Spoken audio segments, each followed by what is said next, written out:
Well, fellow uncles, here we are. It's as we discussed, the 9/11 is the time of year when we all gather.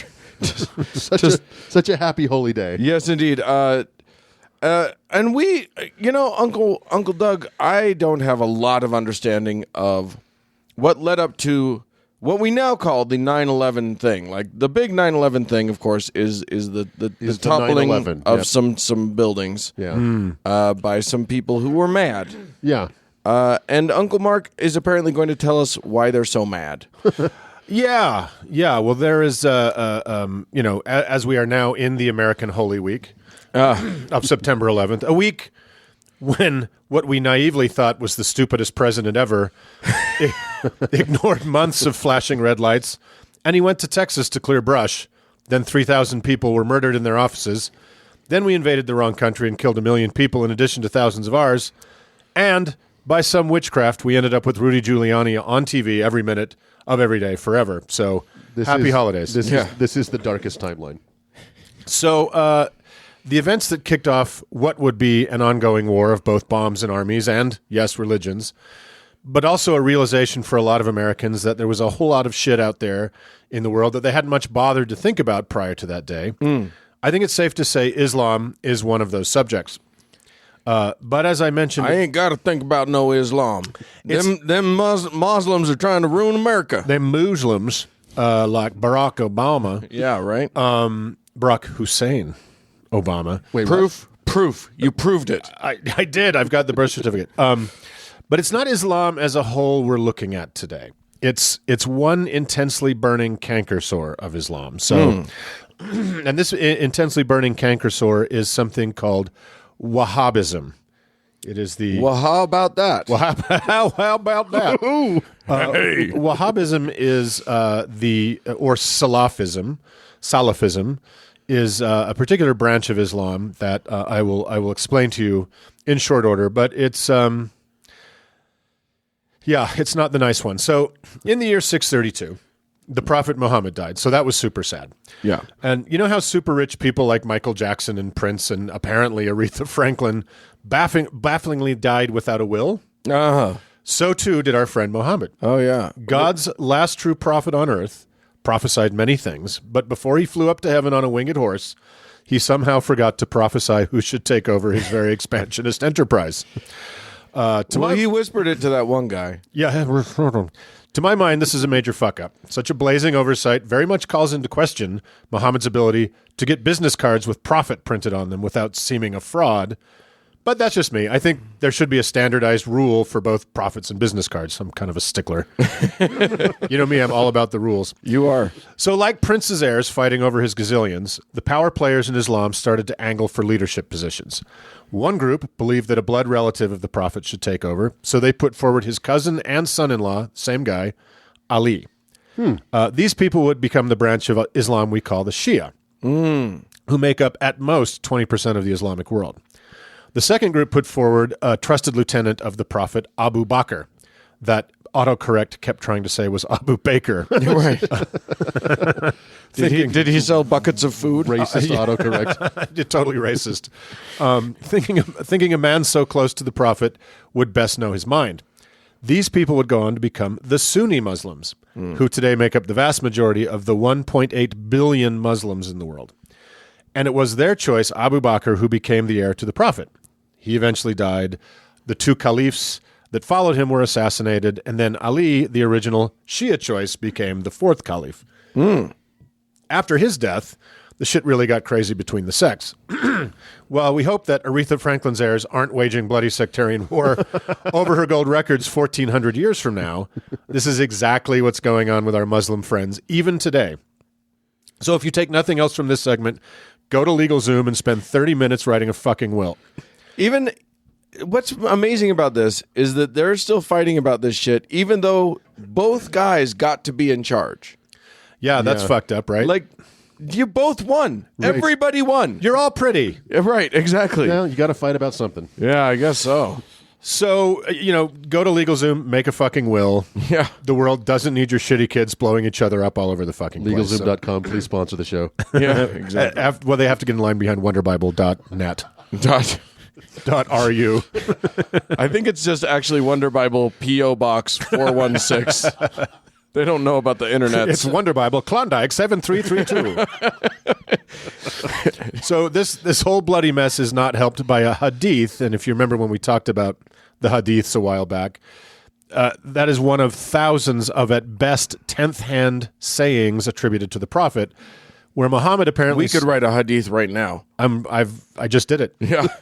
Muhammad apparently said, "My ummah," which means the Muslim community, "will be fragmented into 73 sects, and all of them will be in hellfire except one," which he very helpfully failed to name.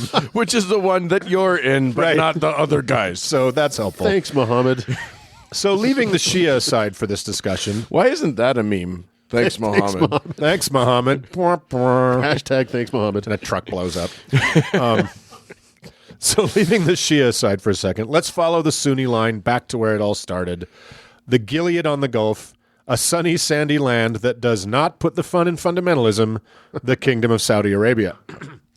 The area that would, in 1932, become the Kingdom of Saudi Arabia was the birthplace and home of the Prophet Muhammad, as well as the founding place of Islam and the keeper of its holiest sites, Mecca and Medina.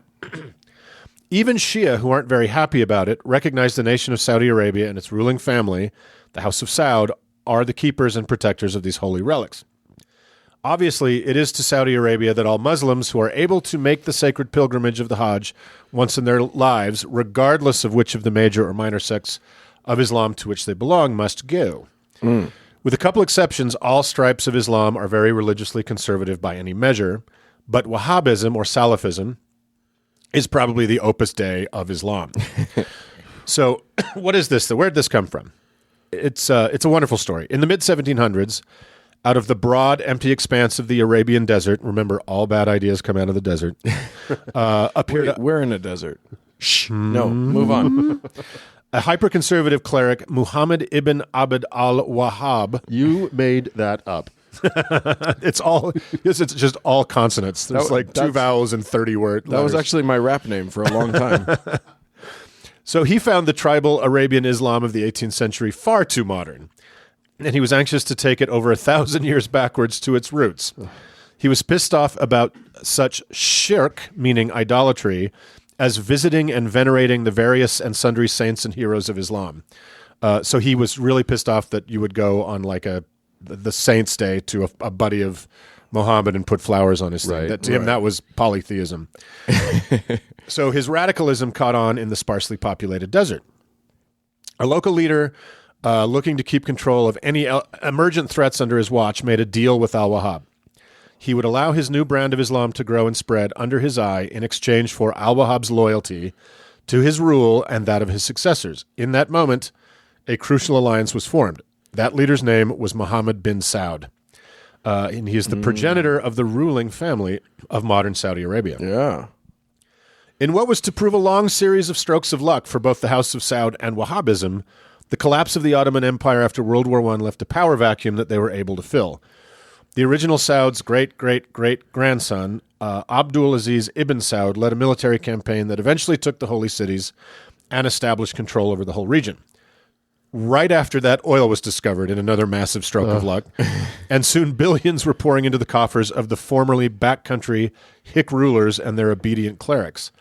It's worth noting that it's estimated that in addition to the deaths and injury from battle, there were an estimated 40,000 public executions and 350,000 amputations committed by the Saudis and the Wahhabis during this period as they established control. Holy shit. That's you know what? Effective. That's Yeah. what I'm going to say. Well, apparently. It works. You cut off a hand or two and see what happens. Yeah, if executing 30,000 people hasn't taught them a lesson, What will? execute 10 more. Right. Yeah. Keep going. You haven't gone far enough yet. Saudi Arabia is nothing but a massive hand and head omelet.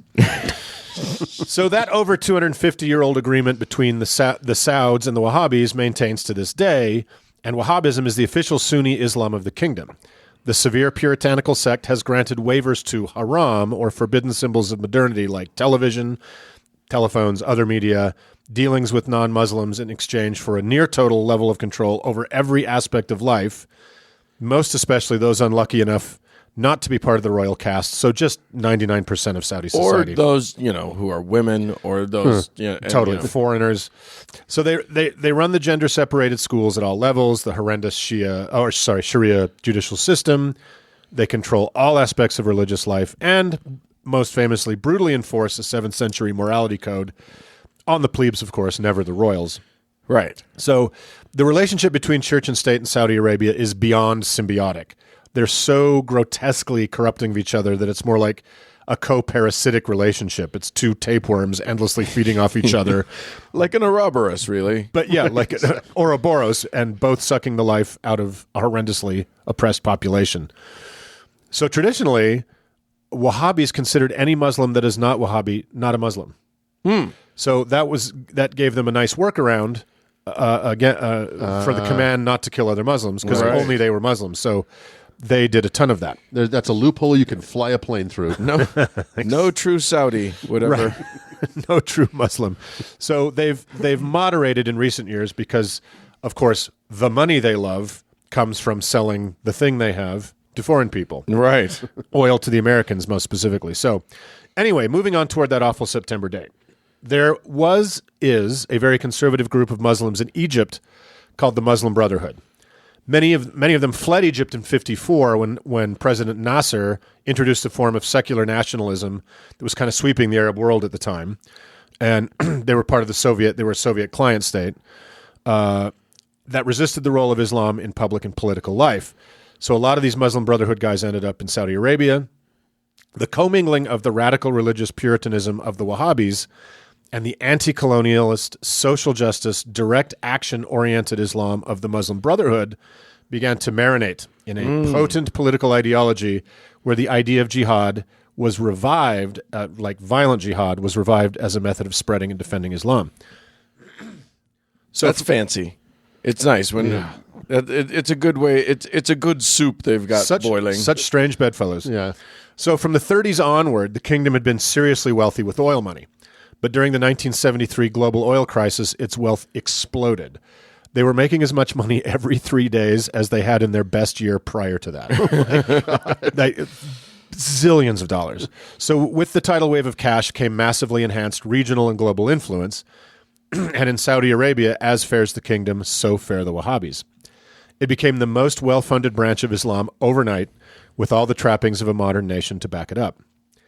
So these deep pockets and network of political influence would thrust jihadist Wahhabism, that's hard to say those two words, into modern international geopolitics for the first time in 1979 when the USSR invaded Afghanistan. Egypt and Saudi clerics declared it a personal responsibility of every Muslim to repel the atheist Soviet invaders. So 35,000 volunteers answered the call, half or more were Saudi. But smaller revisionist Islamic groups from all over the world were so impressed and seduced by the Wahhabis because of their hardcore dedication to the religion, their apparent fearlessness in battle, and, of course, their very deep pockets. Well, and also, who can resist that allure, that alluring fragrance of of total xenophobia? Exactly. It is intoxicating. And never mind that the Wahhabis, the Wahhabi soldiers probably didn't really consider these guys Muslims, but they were useful anyway. Yeah. So the Saudis and the other Gulf monarchies contributed about $600 million a year to the 10-year fight. Weirdly, in hindsight, for younger listeners, the U.S. also contributed massive amounts of money, CIA training, and material to the Saudi resistors. Thus were the weird bedfellows of the Cold War. Not to take a tangent, but have you guys recently watched Rambo 3? No tangent at all. Please move on. It takes place in Afghanistan. Yeah. He fights alongside the Mujahideen. Yeah. And at the end, there's this, the film is dedicated to the brave Islamic Mujahideen soldiers who fought the Soviets. Yeah. Wow. It's like, ooh, that didn't hold up well. Well, you could never, if you had a time machine. Right. So a huge number of battle-hardened, including John Rambo, fiercely religious Islamic fundamentalists returned home, flushed with the sense that God had granted them victory over a far superior technological superpower. One of them, a current resident of the bottom of the Indian Ocean, was Osama bin Laden. Yes. This particular Wahhabi had the added benefit of being from a highly connected, almost infinitely wealthy Saudi family. One short year after the end of the Afghan war, another old friend, Saddam Hussein, invaded his tiny southern neighbor Kuwait in order to seize its massive oil reserves. That was a cute moment. That was great. Wasn't that great? I remember that. That's when, Expression will not stand, man. that's when most of us knew there was a thing called Kuwait. right. We all learned that. And a wealthy thing at that. So the Saudis were pretty certain that their secular nemesis Saddam was coming for their oil next, so they begged their most voracious client, the United States, to come defend them. As I mentioned, the Wahhabis were never happy about dealing with infidel outsiders, so allowing a totally non-Muslim foreign power to occupy the holy country was a major scandal. Made worse by the fact that officially Wahhabism is as captive of the state as the state is of them, so the major clerics were compelled to declare it permissible for the infidel troops to set up camp in the country. You're talking about U.S. troops. U.S. troops. Right. This infuriated the rank-and-file Wahhabis, many of whom, as you know, had plenty of combat experience and the hearts of victorious jihadis. They loved American oil money and training, but they never loved the Americans. No, why would they? So we're such nice people. Look at us. No. Look at us. We're so kind. So the power of the official clerics, always in question because of their being in bed with what was viewed by believers as a corrupt state, was seriously compromised by this perceived atrocity. Yeah. Hatred of the American presence was profoundly animating to the most conservative forces in the kingdom. So I don't think I have to prove that I'm not an apologist, or any of us are an apologist, maybe Dan is, for American military and economic imperialism. It's like, I mean, Dan. I like to apologize for things. but you like oil. But I love me my oil. It's got barrels of oil. Like so many other colonial powers, we actively planted seeds of our future troubles in the mad dash for resources, power, and influence. People all over the world have fully legitimate reasons to be super fucking mad about our history and ongoing belligerent behavior. 9/11 wasn't, I believe, this is my personal opinion, was an act of war. It was an attack by obviously dedicated, irregular fighters against what they believed to be legitimate enemy targets. I'm not happy about it. It was a horror of historically unprecedented proportions, but searching for the roots and reasons of a horror is critical to trying to prevent them from happening again and again. Silence from my partners. I'm just trying to think, like, the ways that we prevent these things from happening, I think, are A, making sure that you keep these people mad at you, which is what we've been doing And keep ever them poor and since. oppressed. Right. Yeah. And then trying to make sure that we attack their livelihoods and their I think fomenting ill feeling is the main thing. And I think stomping about in regions of the world where we refuse to learn the language and culture is super helpful. And it's always helpful to attack the wrong country. Well, I mean, I think that's just a natural. To prove your point, if you got to kill 1 million people in the wrong country. So I think a lot of paths led those 19 hijackers to those 4 planes that morning. Unquestionably, a reaction to American presence in their sphere was one of them.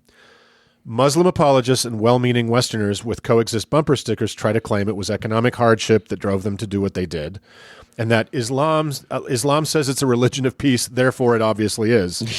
Never mind that many of the hijackers had educations that would have granted them access to the Saudi middle class. Granted, that probably still sucks to be in Saudi Arabia and middle class. But it could be nice. What they all had in common was a radical, muscular, combative form of Islam. Yeah. They'd grown up with since birth. Like Christianity, like Buddhism, like Hinduism, not every adherent to a religion is violent or would ever dream of being. But like all of those, Islam is plagued with flawed and widely interpretable stories and myths that give permission to the darkest forces that any community of 1.8 billion people is statistically likely to have by the boatload. Yeah. And Wahhabism is the sharp end of the spear when it comes to weaponizing Islamic ideology. So, before we get a flood of emails saying it's an oversimplification to name Wahhabi Islam as a cause of the 9/11 attacks. Wait a minute. You're saying that what we cover in 15 minutes, somebody might accuse of being an oversimplification? I'm How sorry. dare you people? You're telling me somebody's listening to this? I think there are. I hope I don't dox them, but I think we have listeners in Saudi Arabia. So, Oh, good. Yeah. That sounds like the worst idea in the world. Good luck, you guys. Leave. Keep the volume really low, please. Yeah. So- don't play it at work. So before people say, "Oh my God, it's economics," it wasn't. Let's play a little thought experiment. Okay. What if the 19 hijackers were Mormons? What if they were all Jehovah's Witnesses?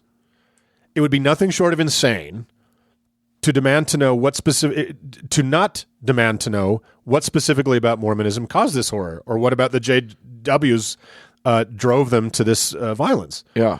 And you can argue, well, that sect of Islam is all that exists in their country of origin, and their massive geopolitical forces at work as well. Use the same experiment, but say they were hijacked by Tibetan Buddhists or Indian Hindus. Would you say, oh gosh, that's a random group of people, wonder what was behind that? Or would you go, what the fuck is up with Tibetan Buddhism? Yeah. Right. Or what the fuck is up with Hinduism? So I don't know what it is about Islam that makes everybody run in circles to try to exempt it from the same reasonable line of questioning. They don't want to get blowed up. They don't want to get No, but to recognize something as bald-faced fact is not to be a bigot or to indict someone's character or et cetera, et cetera. This is what happened. Yeah. Yeah. What happened? Yeah. So, the Wahhabism still exists. It's the official state religion of Saudi Arabia, whether you fucking like it or not if you're a Saudi. And you better fucking like it. Here's a little statistic to help you understand how eagerly the second biggest export from Saudi Arabia is Wahhabism. First, obviously, is oil, but they have spent as much as $100 billion exporting the ideology globally over the last 30 years. To put that in perspective, the Soviet Union spent just $7 billion over 7 years in an aggressive attempt to export communism. Can I ask a question? Yeah. Is there a third export from Saudi Arabia? No, there is not. Misery and human heads. So anyway, one of the things that they fund to this day is a little thing called ISIS. So thank you, Wahhabism. And as we talked about many times on the show, it's bizarre how weird the role of luck and being in the right place at the right strange time you can't imagine is the right place at the right time.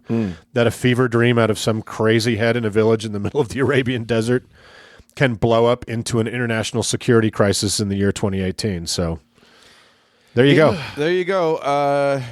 Wahhabis, it's good for everybody. Yeah. Enjoy, everyone. Happy 9/11. Thanks, Uncle Mark. Let's move on.